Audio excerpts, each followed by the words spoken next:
Bien, buenas noches con todos los participantes.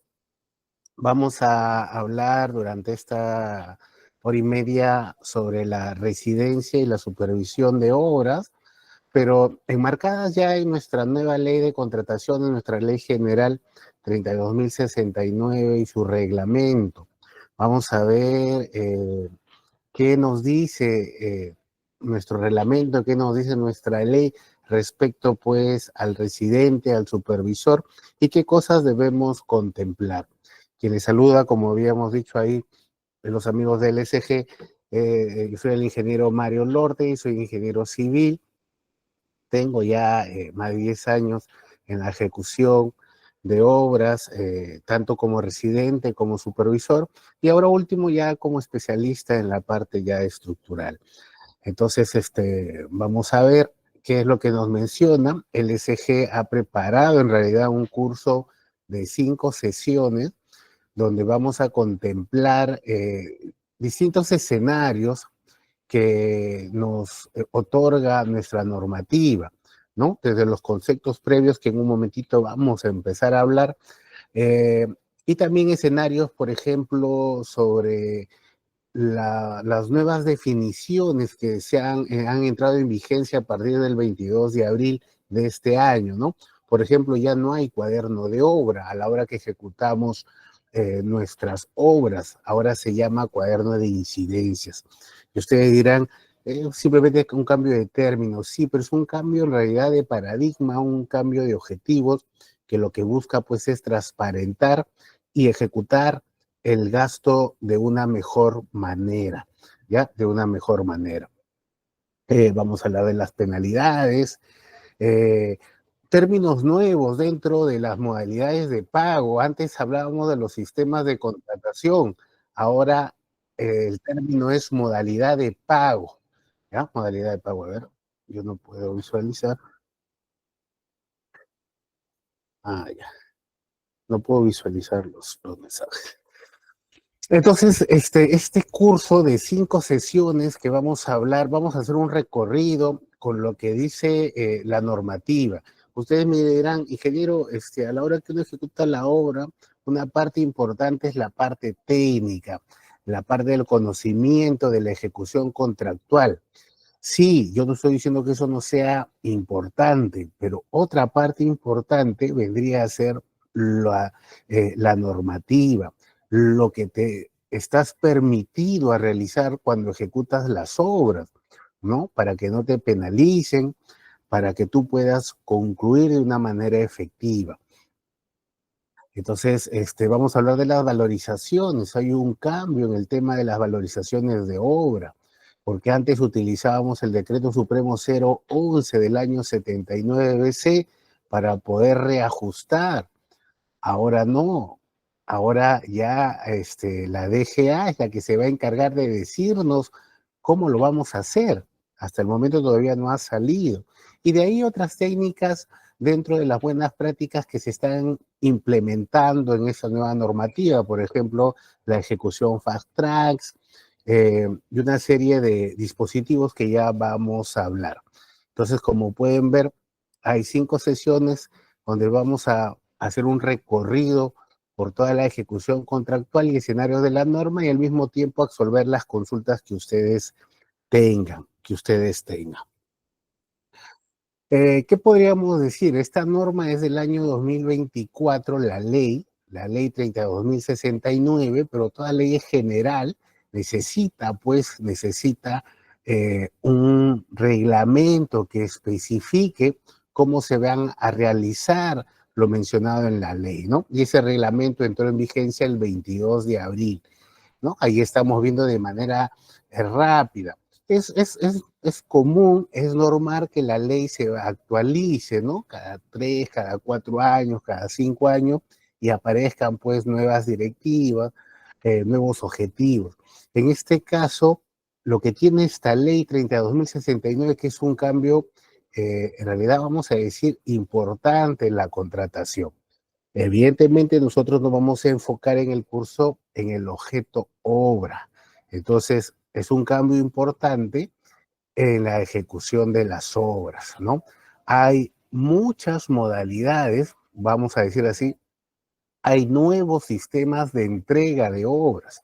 Antes solamente teníamos dos, lo que era ejecutar la obra y lo que era elaborar el expediente y ejecutar la obra. Ahora se han implementado más formas de entregar, más formas de sistemas de entrega, que si bien es cierto no entran todavía en vigencia, pero esto van a entrar de manera paulatina, ¿ya? De manera paulatina. Pues quisiera ver los mensajes para ir contestando. A ver, déjenme ver acá. Ya. Cualquier mensaje ahí lo van mencionando. Entonces, esto es lo que vamos a hablar, vamos a conversar y todo poniéndolo pues casuísticas dentro de la ejecución, ¿ya? Dentro de la ejecución. Por ejemplo, lo que tenemos que saber es que la ley 30/2069 y su reglamento está en función, pues, a que el Estado tiene una necesidad de contratar ciertos tipos de objetos. El Estado sí o sí tiene que contratar servicios, tiene que comprar bienes y tiene que contratar obras. Nosotros ya hemos mencionado que nos vamos a enfocar en el curso de 5 sesiones, nos vamos a enfocar a lo que es la ejecución de la obra. Y más aún nos vamos a enfocar en estos dos personajes importantes, estos dos profesionales, el ingeniero residente de obra y el ingeniero supervisor. Vamos a tener, en primer lugar, qué nos dice el reglamento respecto a estos dos profesionales, y de ahí vamos a analizar, por ejemplo, qué perfil es el que debería tener. Eh, Hay que tener presente que, que el residente es el encargado o el responsable de toda la ejecución, desde la parte administrativa, desde la parte del presupuesto, pero también desde la parte de seguridad. Y por ser responsable, puede tener también algunas penalidades, ¿ya? Algunas penalidades.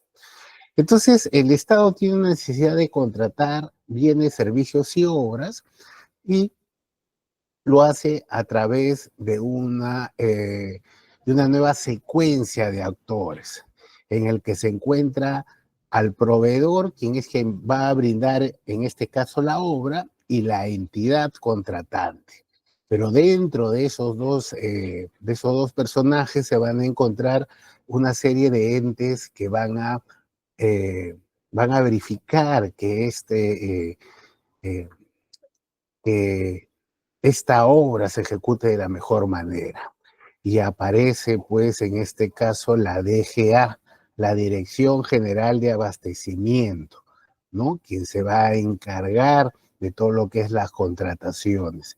Aparecen los entes supervisores, y también hay un cambio en el término del organismo especializado para las contrataciones públicas, que es la OEC. Antes lo conocíamos como el OCE, ¿no? El Organismo Supervisor de Contrataciones del Estado. Ahora ha tenido un cambio. Hay ciertas directivas que se han cambiado en función. Una de ellas es que ya no va a tener opinión vinculante. Quien va a tener la opinión vinculante, lo acaba de decir en estos días, es la DGA, ¿no? Esta Dirección General de Abastecimiento. Pero vamos a ver hoy día de manera muy rápida, nada más.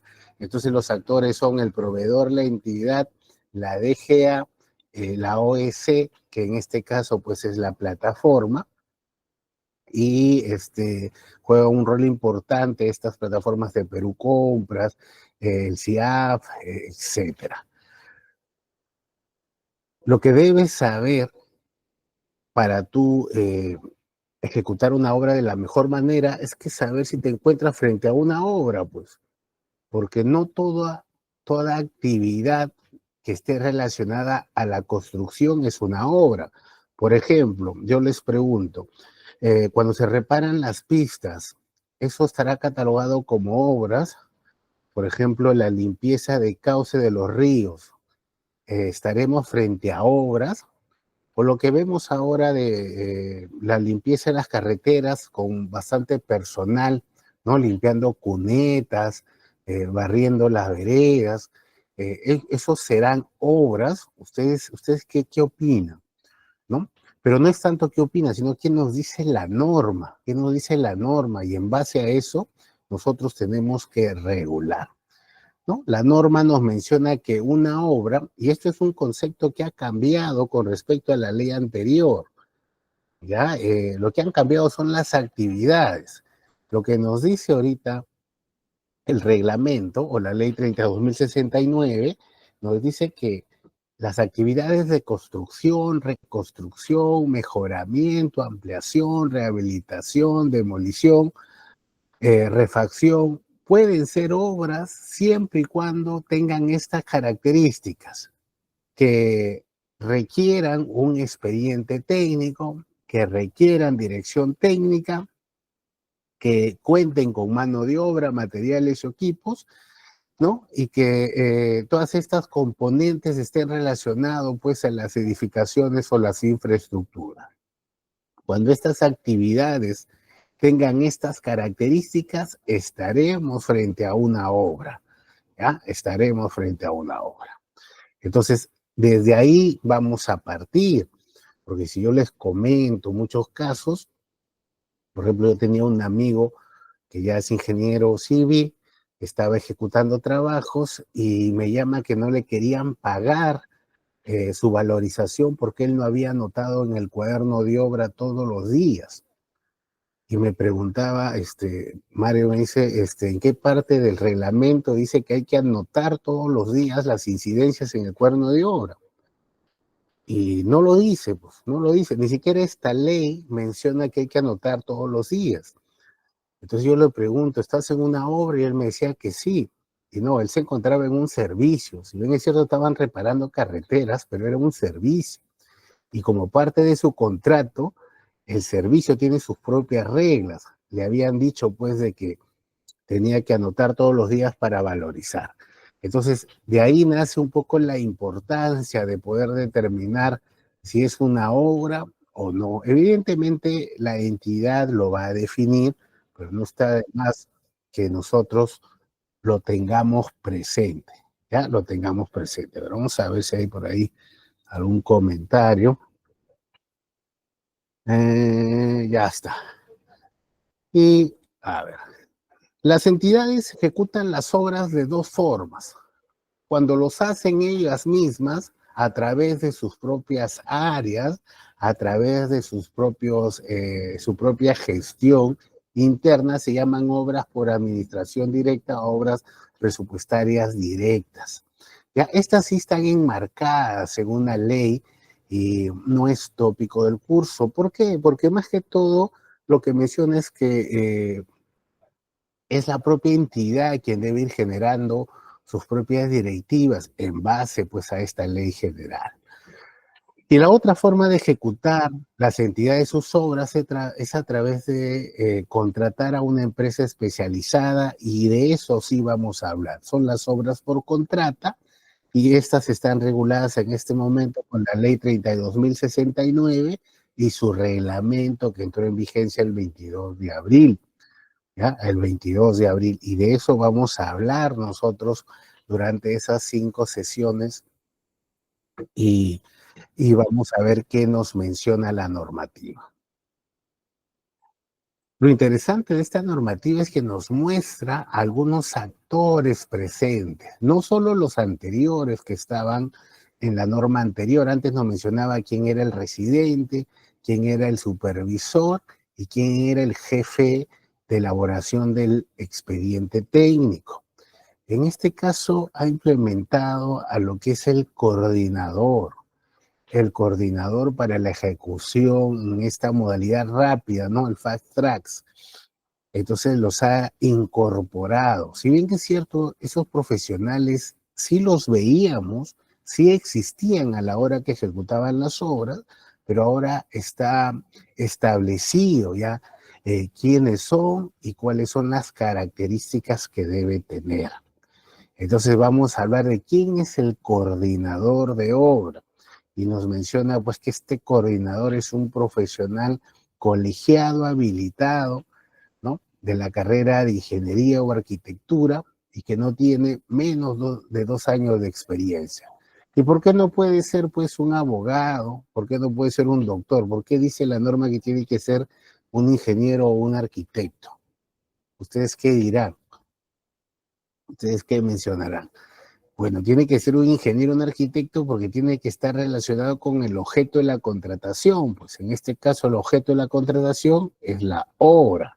Entonces, esos son los dos profesionales idóneos que están relacionados a esta ejecución. Y de ahí ya tenemos pues al residente y al supervisor, que es materia del tópico general de nuestro curso, ¿ya? Del tópico general de nuestro curso.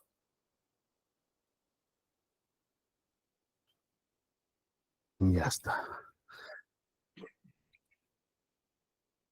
Con respecto al residente, específicamente en el artículo 177, el reglamento nos menciona y nos dice quién es el residente de obra. No de una manera tan explícita como la normativa anterior, pero nos menciona que desde el inicio de la obra, ¿ya? En los sistemas de entrega, mira, ya cambió el concepto, hay un concepto nuevo, sistemas de entrega. Te comento, las obras van a ser contratadas en función a cómo van a ser entregadas, por así decirlo. Por ejemplo, hay un sistema de entrega que se llama solo construcción. Es cuando, en este caso, la contrata ejecuta la obra. Pero hay otro sistema de entrega que se llama diseño y construcción. Es cuando la contrata, por ejemplo, elabora el expediente técnico y ejecuta la obra. Y así hay otros sistemas de entrega que ya hay un cuadro más abajo que lo voy a mostrar para que ustedes lo tengan presente. Entonces, lo que nos dice el artículo 167 o 177 es que desde el inicio de la ejecución de la obra debe existir un profesional que va a ser el residente de la obra. Este profesional es un profesional colegiado, habilitado de la carrera de ingeniería o arquitectura, ¿ya? De acuerdo a la especialidad de la obra. Debe tener una experiencia no menor de 2 años, ya sea en residente de obra, en supervisor, en coordinador o en especialidad similar. Y tú me dirás, ¿cómo puede tener una experiencia de 2 años y recién ha salido? ¿No? Entonces, una forma de ganar experiencia también es en el sector privado, no necesariamente ir al sector público directamente, ¿no? Este profesional que va a ser el residente de obra va a representar al contratista, dice. ¿Y por qué lo va a representar?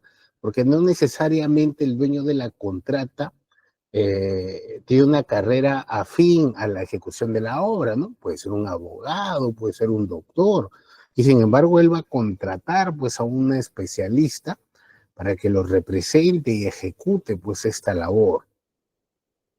Lo que sí, este residente, al ser un trabajador del contratista, este no está facultado para modificar o hacer modificaciones al contrato o al alcance del contrato.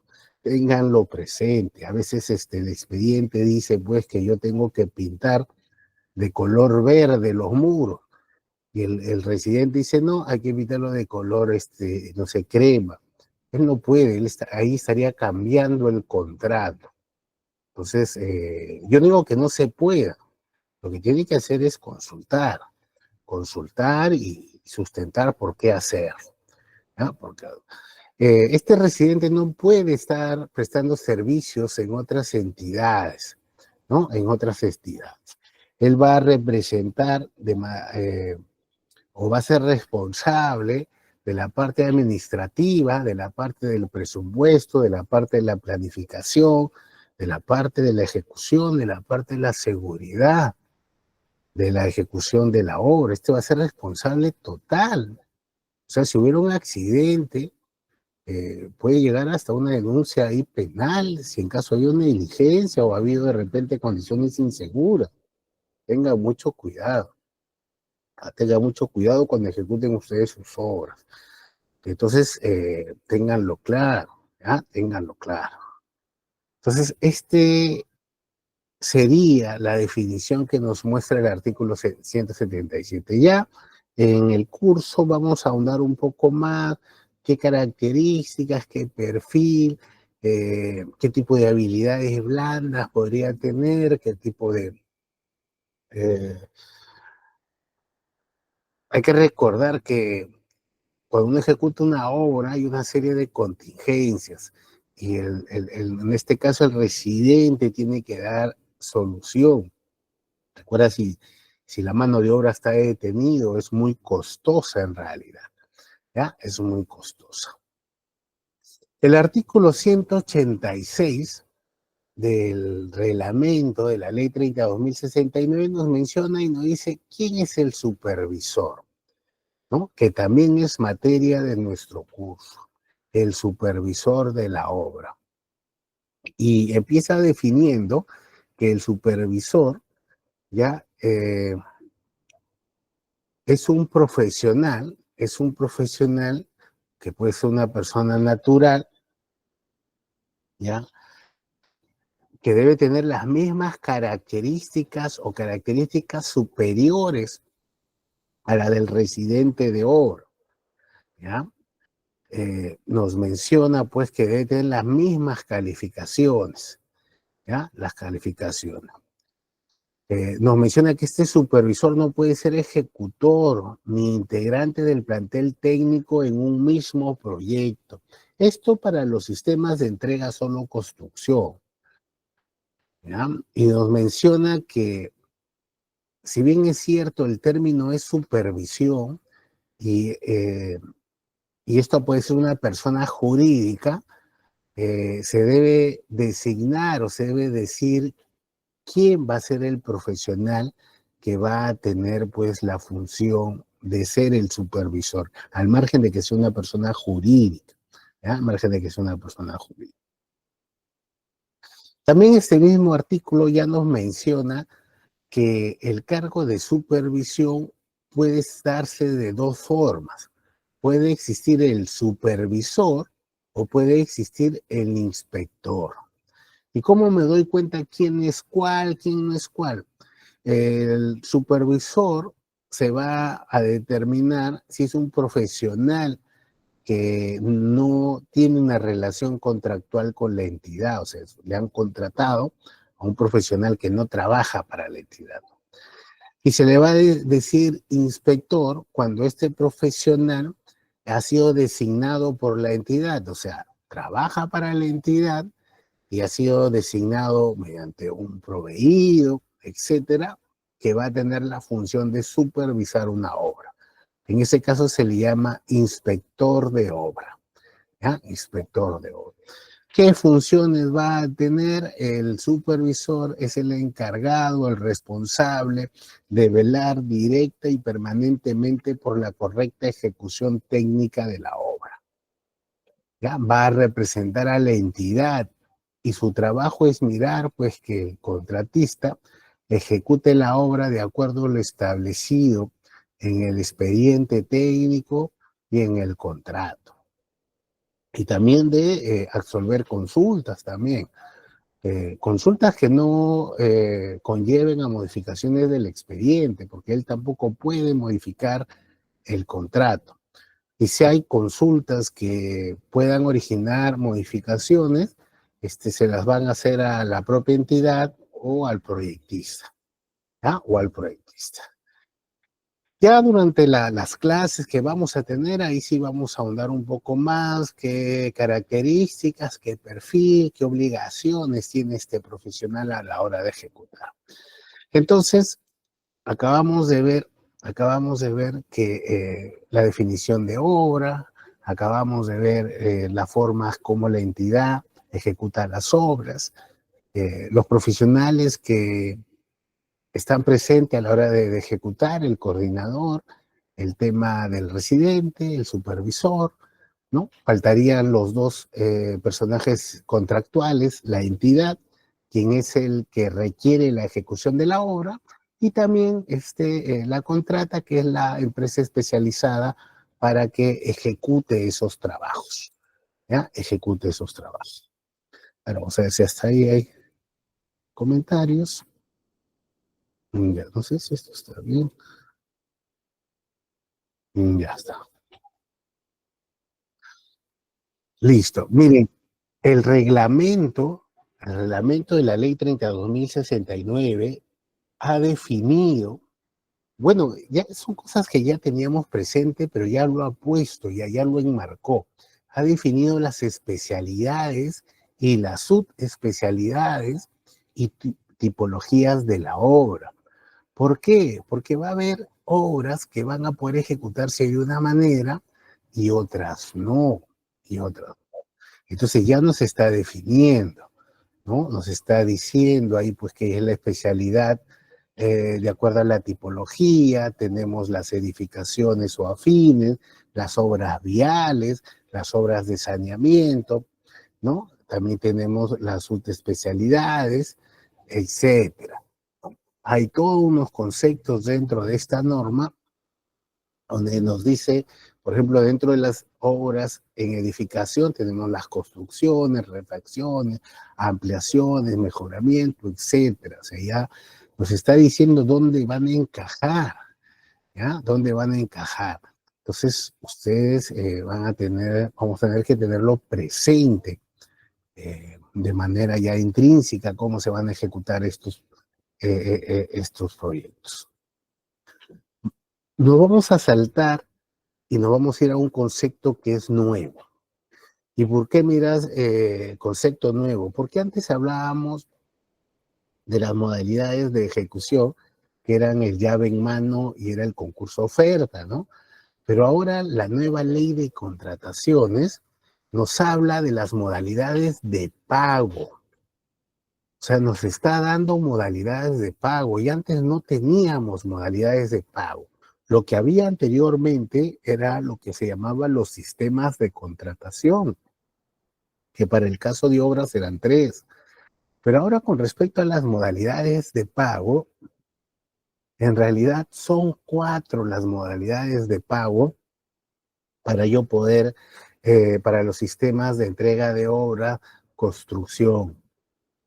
Tenemos la modalidad de pago a suma alzada, tenemos la modalidad de pago a precios unitarios, tenemos la modalidad de pago esquema mixto y tenemos esta nueva modalidad que no le hemos visto anterior, que se llama la modalidad de pago costo reembolsable. Costo reembolsable, mira. Entonces las obras van a poder o van a tener que ser contratadas con una o unas de estas modalidades, ¿ya? Entonces, esto sí es un concepto que debemos tener presente. Por ejemplo, nosotros teníamos la modalidad de pago a precios unitarios. Nos menciona que esta modalidad aplica cuando no puede conocerse con exactitud o precisión las cantidades o magnitudes requeridas, mira. ¿No? Acá, durante el proceso de selección, acá el postor va a hacer una oferta, pero ¿qué va a proponer? Va a proponer precios a las actividades, va a proponer análisis de costos, ¿no? Y plazo también. Y estas se van a valorizar con relación a la ejecución real. ¿No? Cuando ejecuto la obra, voy a avanzar y me van a pagar lo que realmente he ejecutado durante el proceso, pues, de ejecución. ¿Qué obras encajan en este tipo de modalidad? Bueno, ya conocemos que son las obras viales y también las obras de saneamiento, ¿ya? Las obras de saneamiento. Otro de los conceptos es el suma alzada o de la modalidad de pago a suma alzada. Y nos menciona acá, pues, ¿cuándo aplico esta modalidad? Dice, cuando las cantidades, las magnitudes y calidades de la prestación están definidos, ¿no? Por lo general son obras de infraestructura donde todas están, todas tienen las medidas, ¿no? Todas tienen las medidas ahí y fácilmente las puedo determinar. Acá también el proceso de selección, ¿no? El proveedor que participa en un proceso de selección se le conoce como postor. Este, este postor hace una oferta, ¿no? Una oferta proponiendo un monto integral. Por ejemplo, si están ejecutando un colegio, el postor dirá, yo por hacer el colegio, pues te voy a cobrar 1.000.000 de soles. O sea, su oferta es ese monto integral. Pero él tiene que presentar, tiene que sustentar cómo ha llegado a ese número, pues. Y eso lo va a hacer mediante un desagregado de partidas, ¿ya? Desagregado de partidas, o en este caso ahora se conoce como el desagregado en costo. Y presentará pues un diagrama que sustente también el plazo de ejecución. Entonces va a ser una oferta en función de este costo y de este plazo. Esto ya también lo conocíamos, tiene sus características. Acá sí le van a pagar al contratista el 100% del monto integral, así que si él a la hora de ejecutar hubiera menos metrado del que dice el expediente, igual le van a pagar el 100%. Otra de las modalidades que deben tener presentes es esta modalidad mixta, que es una combinación, o sea, el presupuesto se divide en secciones, una sección se valorizará a precios unitarios, otra sección se valorizará a suma alzada. Entonces, eso es lo que significa este esquema mixto, ¿ya? Este esquema mixto. Hablando del caso de obras, ¿no? Hablando del caso de obras. ¿Qué tipo de obras están comprendidas dentro de esta modalidad de pago? Por ejemplo, las obras de saneamiento. Muchas veces las obras de saneamiento, vamos a decir alcantarillado, todo lo que es el tendido de tubería, va a estar ejecutado como precios unitarios, y la planta de tratamiento, que son planta de tratamiento de aguas residuales, que son estructuras, básicamente solo dan a suma alzada. ¿Por qué? Porque se conocen pues la magnitud de las cantidades de las actividades. Eso sería un ejemplo de esta modalidad de esquema mixto. Y la otra, la que es nueva, la que acabamos de ver, es nueva para el reglamento, pero es algo que ya se practicaba en otros lados.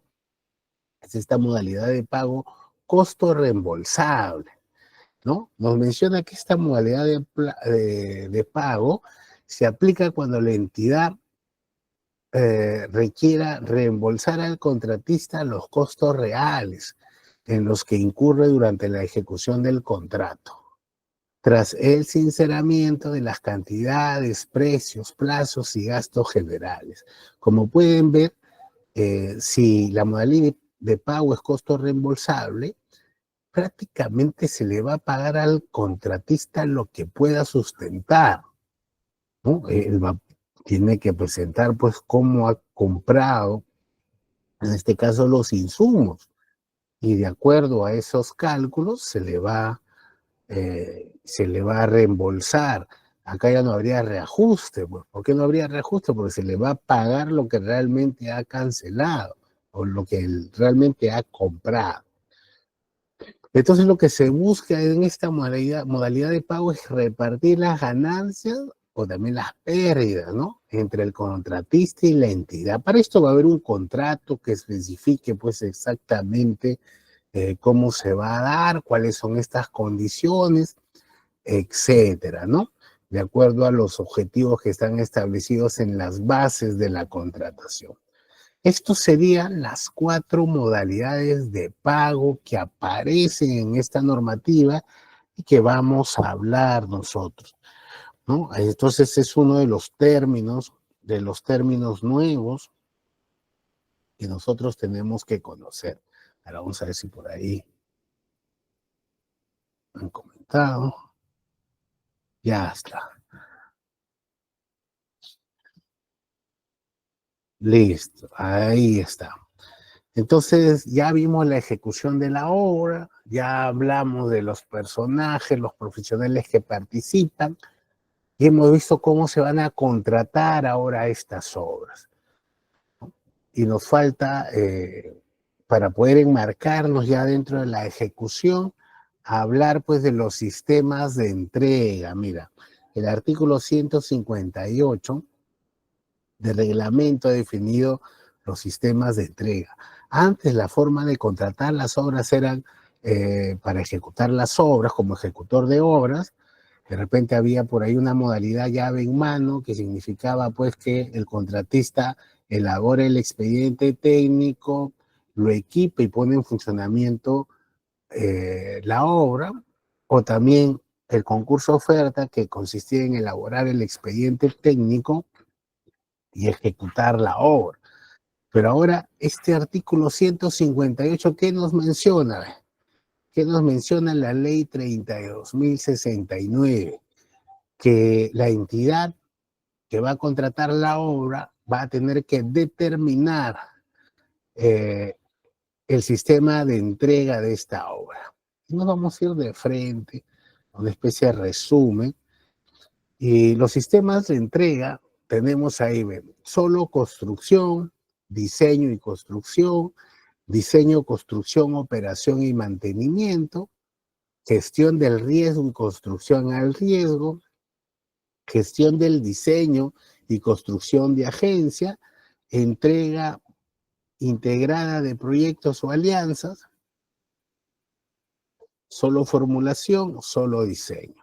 En la parte de la derecha estamos viendo a qué componente corresponde. Por ejemplo, en la zona de construcción corresponde la componente construcción. Diseño y construcción es el diseño y la construcción, o sea, la elaboración del expediente técnico y la construcción de la obra, ¿no? Y de ahí tenemos otra serie de sistemas de entrega. En estos momentos no todos están implementados. Eso quiere decir que no están regulados. Si bien es cierto, el reglamento ya lo menciona, pero va a salir seguro directivas que especifiquen exactamente qué es lo que, cómo se van a ejecutar. En este momento, diseño, construcción, operación y mantenimiento, gestión del diseño al riesgo, gestión del diseño y construcción, etcétera, esos todavía no están, no han entrado habilitados. Y esto no va a ser para todas las entidades. Va a haber requisitos entre entidades que puedan ejecutar de esa manera, ¿no? Ejecutar de esa manera las obras. Sus definiciones ya los vamos a ver, los vamos a poner a leer en estos momentos. No nos alcanzaría el tiempo, en realidad. El tiempo, en realidad.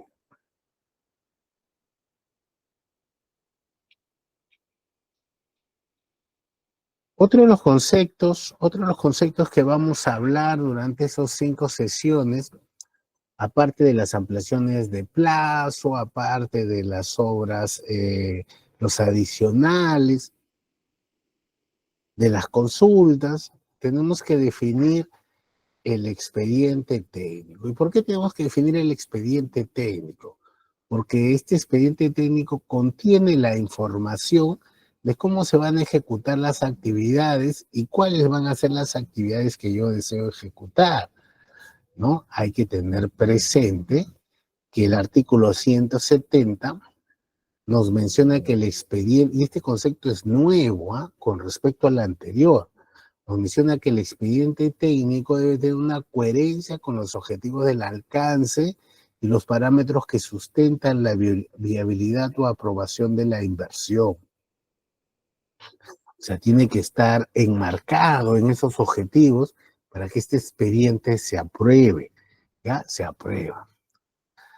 Nos menciona que el expediente comprende el diseño de la obra y puede ser elaborado por la entidad, puede estar encargado de la elaboración y también puede estar a través de un contratista bajo supervisión. la cual la supervisión va a estar contratada mediante una consultoría. Nos menciona también que el expediente técnico tiene características y permiten la adecuada ejecución de la obra y debe tener información coherente como memoria descriptiva, planos de ejecución, especificaciones técnicas, precios unitarios, fórmulas polinómicas, programas. Todos estos documentos conforman este expediente técnico, ¿ya? Este expediente técnico. Ahí vamos a ver cómo se va a aprobar el expediente, quién es el jefe de elaboración, qué características debe tener. Otra de las cosas otro de los conceptos que también vamos a hablar durante nuestro curso son las penalidades. Hay que tener presente que este nuevo reglamento menciona dos tipos de penalidades. Es la penalidad por mora, o sea, cuando tú dices que vas a hacer la obra en 90 días, pero te demoraste más. Y tenemos otra penalidad que se llaman, otro grupo que se llaman otras penalidades. Estas otras penalidades es un conjunto de reglas que si no cumples te van a hacer, te las pueden aplicar durante la ejecución. A diferencia de la penalidad por hora que recién te la van a aplicar pues cuando la obra acabe, porque es una penalidad por retrasarte en ejecutar. De manera conjunta, estas dos penalidades no pueden superar el 10% del monto vigente. En la ley anterior mencionaba pues que las penalidades por mora podías llegar hasta un 10% y la penalidad por el grupo de otras penalidades también un 10%. Esta vez lo han bajado. ¿Y qué otra característica tiene esto de las penalidades? Si bien es cierto, la expresión para calcular la penalidad por mora sigue siendo la misma, lo que ha cambiado es ese factor de F. Ha cambiado, ¿no? Para obras puede ser 0,40, puede ser 0,25 o puede ser 0,15, este valor de F que está en la parte inferior. Antes solamente habían dos términos, ahora hay tres términos que están en función del plazo. Si el plazo es menor o igual a 60 días, F vale 40. Si el plazo está entre 60, ¿no?, a 120 días, es 0,25. Y si el plazo es mayor, es 0,15. Entonces, si el denominador es más pequeño, quiere decir que la penalidad es mucho más grande, ¿no? Eso también hay que tenerlo presente. ¿De dónde se van a pagar las penalidades? ¿No? De los pagos a cuentas, que serían las valorizaciones, de las garantías, ¿no? De ahí se van a pagar. ¿Ya? De ahí se van a pagar. Listo, entonces estamos viendo un poquito los conceptos de manera rápida para que ustedes vean, y estoy tratando de mencionar conceptos que han sido o que son distintos a lo que ya estaba establecido en la norma anterior. Por ejemplo, acá en los temas de los adelantos, si bien es cierto, es un tópico bastante amplio, nosotros podemos decir que en este nuevo reglamento se mencionan ya no dos tipos de adelanto, ni tres como en el anterior. En este se mencionan tres, pero ha incluido uno nuevo. ¿Ya? Acá tenemos los adelantos directos, tenemos los adelantos para materiales e insumos, e equipamiento inmobiliario, ¿no? Antes habían estos adelantos. Pero aparece este nuevo adelanto, miren, ve, el adelanto por avance. Evidentemente, ¿cómo se va a dar, ingeniero, el adelanto por avance? Va a tener que esas reglas de cuándo se va a solicitar, cuándo lo van a pagar y en qué condiciones se va a poder aprobar, tiene que estar establecido en las bases. en las bases de la contratación. Ahí va a estar establecido, entonces el postor, en este caso el postor que gane la buena pro, a él va a tener que decidir pues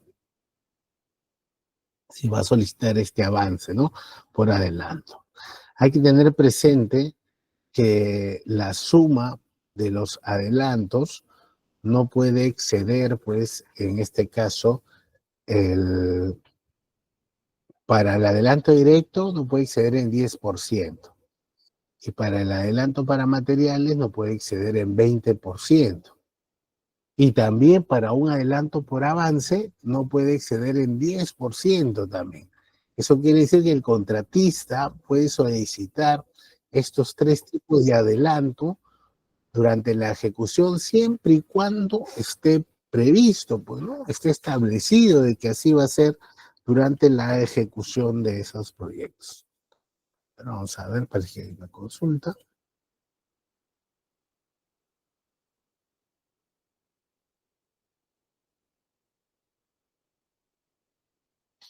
Ya.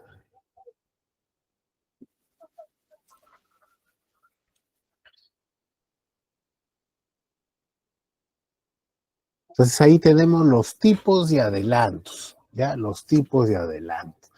Vamos a tener que ver ahora cómo se va a pedir, por ejemplo, el adelanto para materiales. Este nuevo reglamento de la ley de contrataciones, que entró en vigencia el 22 de abril, deroga, entre algunas cosas, deroga el decreto supremo 011 del año 79C, el que está relacionado a las fórmulas polinómicas. Entonces, al derogarlo, la DGA es la que nos va a decir, pues, cómo voy a solicitar ahora los adelantos, en este caso los adelantos para materiales. ¿Ya? En este caso los adelantos para materiales.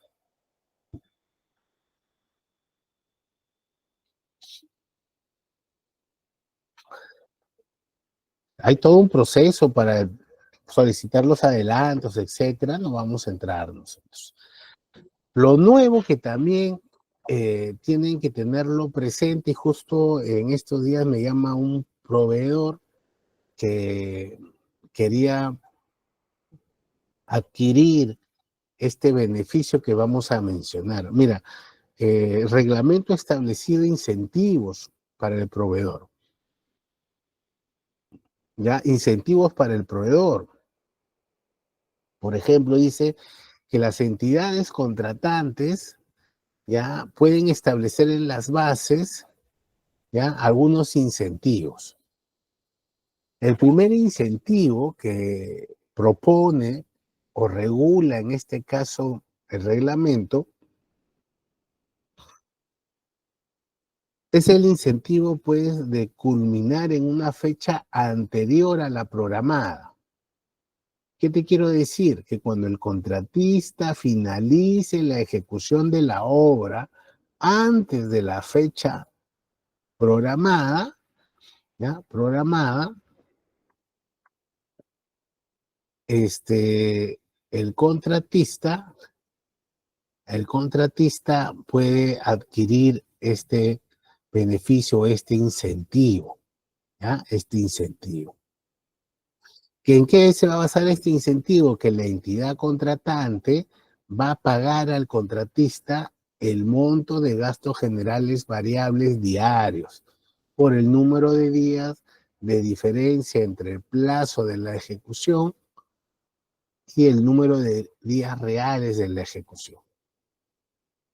Entonces, en estos momentos, hay un incentivo para los contratistas que acaben antes de las obras. Por ejemplo, era 90 días la ejecución de la obra y lo acaban en 80.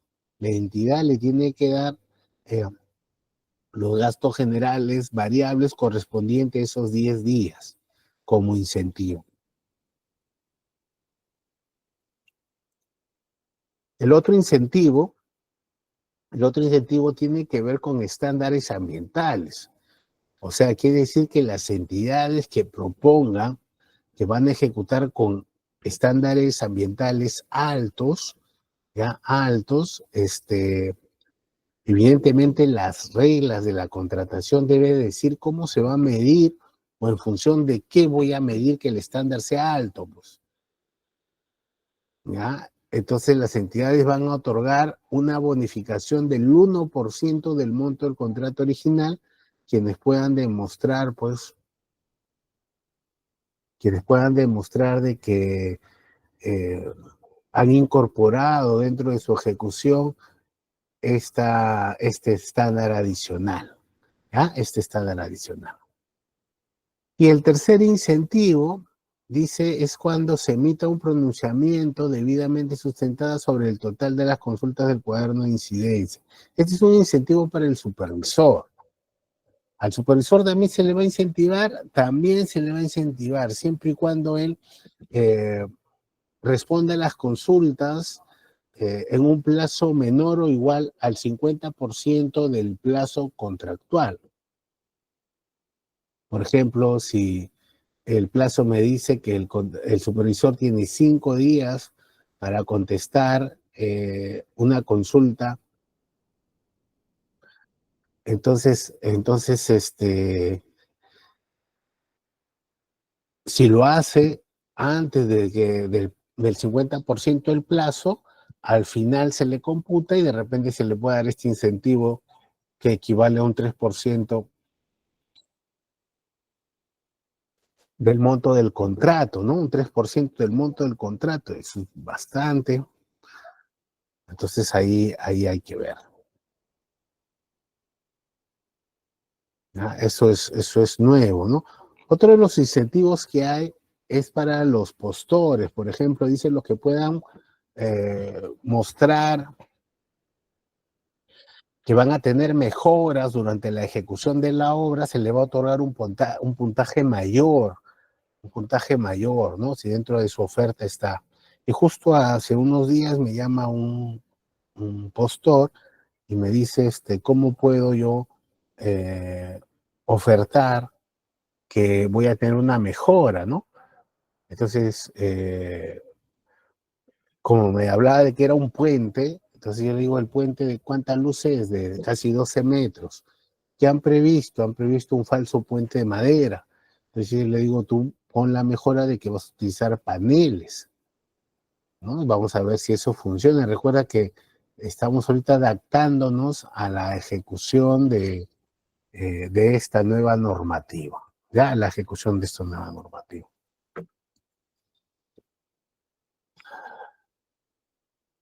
¿Qué más vamos a ver en el curso? Lo que vamos a ver también es cuándo va a iniciar la obra. Es común llegar a la entidad, preguntarle al supervisor cuándo inició la obra, tiene una fecha, le preguntas al residente cuándo inició la fecha y cuándo inició la obra y tiene otra fecha, ¿ya? Y tiene otra fecha. Entonces el artículo 166 nos menciona exactamente cuándo va a iniciar la obra y nos dice que la obra va a iniciar al día siguiente, ¿ya? Al día siguiente de que se cumplan esas 5 condiciones. La primera condición es que la entrega de la actualización del expediente técnico, o sea, si el expediente ha sido modificado durante la etapa del proceso de selección, tiene que ser actualizado, ¿ya? Y se cumpliría pues el primer requisito para que inicie la obra. El segundo requisito es que el contratista se le mencione quién va a estar a cargo de la supervisión, ¿no? Eso ya lo hará mediante una carta, una carta donde se diga quién es el supervisor. La tercera condición es que la entidad haya entregado el adelanto directo siempre y cuando esto esté establecido en las bases.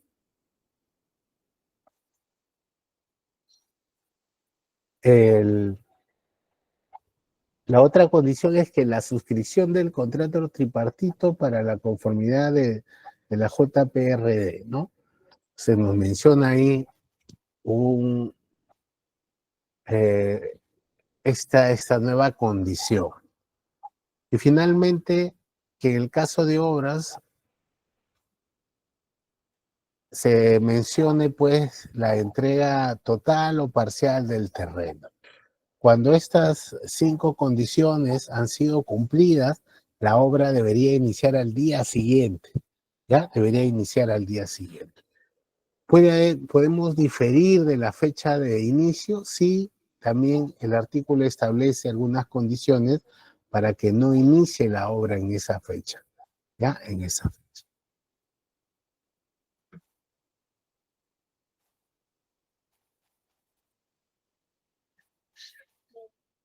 A ver, nos menciona acá una consulta así para también ser un poquito más dinámico, ya en esta última parte, pero vamos a seguir hablando. Dice, ¿cuál es el tiempo para convocar un proceso de selección de una obra? En el anterior reglamento nos mencionaba que la antigüedad no mayor a 9 meses contados a partir de la fecha de determinado presupuesto. Acá nos menciona cuál es el tiempo para, cuál es el tiempo de antigüedad del presupuesto, ¿ya? Del presupuesto para la entrega en el proceso de selección del expediente, ¿no? Creo que se mantiene esa fecha de antigüedad por un tema de actualización, ¿no? Actualización, cuando pasa esos 9 meses, se tiene que solicitar que se actualice el presupuesto. ¿Y qué significa que se actualice el presupuesto? De de que se vuelva a cotizar los recursos, ¿no? Sin cambiar el diseño, ¿no? Sin cambiar el diseño. No sé si lo tengo por acá. Creo que en esta diapositiva no lo tengo. No lo tengo. Es la antigüedad del expediente.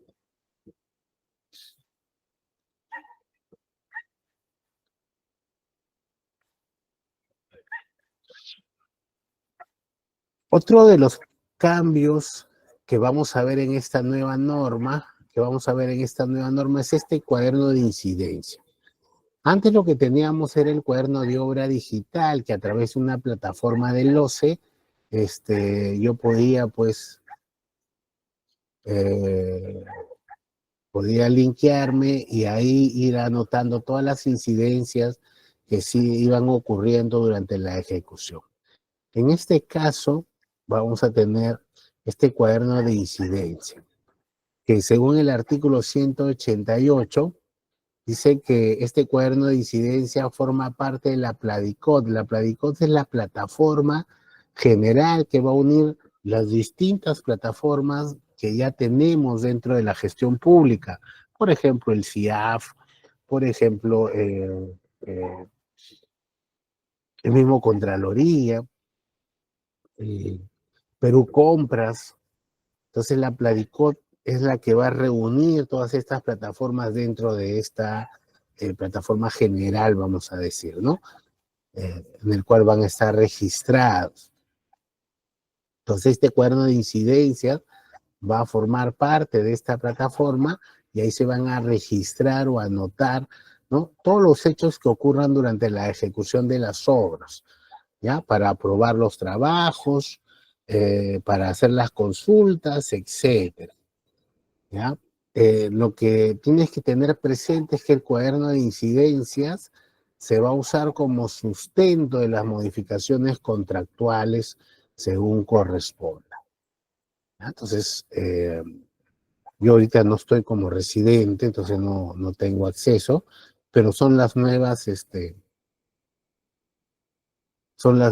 obras que son licitadas después del 23 de abril, las que van a tener que estar enmarcadas en este nuevo reglamento, ¿ya? ¿Qué otras cosas vamos a ver en el curso? Por ejemplo, lo que es valorización, ¿no? O sea, acá ya vimos cuaderno de incidencia, cómo se anotan, también vamos a mirar cómo se hacen las consultas, eh, qué tipo de consultas puede absolver el supervisor. Vamos a hablar también de las garantías, cómo se solicita, pues, el adelanto para materiales, mientras que la DGA no nos diga lo contrario, tenemos que utilizar lo que está vigente, ¿no? Tenemos que tener presente qué va a modificar el contrato. Y lo que modifica el contrato son los adicionales de obra, son las ampliaciones de plazo. Hay un concepto nuevo que se llama intensificación, que es que cuando el contratista está atrasado, él presenta un nuevo programa con la intención de acelerar, incrementando la mano de obra, acelerar los trabajos, ¿no? Eso se llama la intensificación y, y también está regulado en esta nueva norma, ¿ya? En esta nueva norma. Finalmente vamos a hablar de lo que es las valorizaciones, por qué se reajustan las valorizaciones. Vamos a mencionar qué es el sistema Fast Track que está establecido en la norma y vamos a terminar sobre la recepción y la liquidación de los contratos. ¿Ya? La recepción y la liquidación de los contratos. Todo esto son escenarios que el reglamento nos pone con la intención de regularlo. Hay que entender que estos escenarios son ideales. Cuando uno ejecuta la obra, normalmente cada hecho está condicionado por otros. A veces se vuelve más complejo a la hora de ejecutar. ¿Ya? A la hora de ejecutar. Vamos a mirar. Entonces, este término de valorización que el reglamento nos menciona que las valorizaciones se realizan de manera mensual, son consideradas como pagos a cuenta y no se pueden establecer en periodos distintos de la valorización. Por ejemplo, los periodos son mensuales, podrían ser quincenales, podrían ser cada 20 días, pero todo eso debe estar regulado en las bases de la contratación. Ya, todo eso debe estar regulado en las bases de la contratación.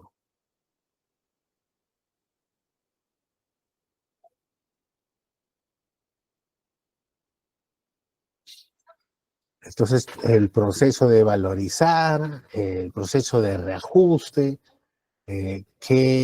cuál van a ser la función del residente, el supervisor a la hora que ejecute. Entonces, todo eso nosotros lo vamos a ver durante esos 5 días que vamos a hablar, 5 días de 2 horas cada uno de ellos, donde vamos a hablar de todos esos puntos, ¿no? Nos vamos a acompañar también de algunos ejemplos, algunos materiales, ¿no? Que nos pueden servir como las normas, ejemplo de algunas valorizaciones. Como te digo, ahorita la DGA no nos ha dicho cómo vamos a pedir los adelantos de materiales, entonces todavía tenemos que utilizar lo que conocemos, ¿ya? Lo que conocemos. Entonces, todos estos archivos se van a ir compartiendo y se van a ir compartiendo con distintas sesiones, ¿no? Con distintas sesiones de información. Entonces, hay más tópicos, como digo, pero ahorita estamos un poco mencionando de manera general. Entonces, me queda ahorita invitarlos a que puedan formar parte de este curso, que me parece muy importante en este momento, porque ya hace poquito nomás se acaba de aprobar. Como digo, si bien es cierto, vamos a ver una parte contractual que está en el reglamento, pero lo vamos a enlazar o relacionar de repente con alguna casuística con la intención de que ustedes puedan reforzar, puedan tenerlo claro, ¿no? Puedan tenerlo claro.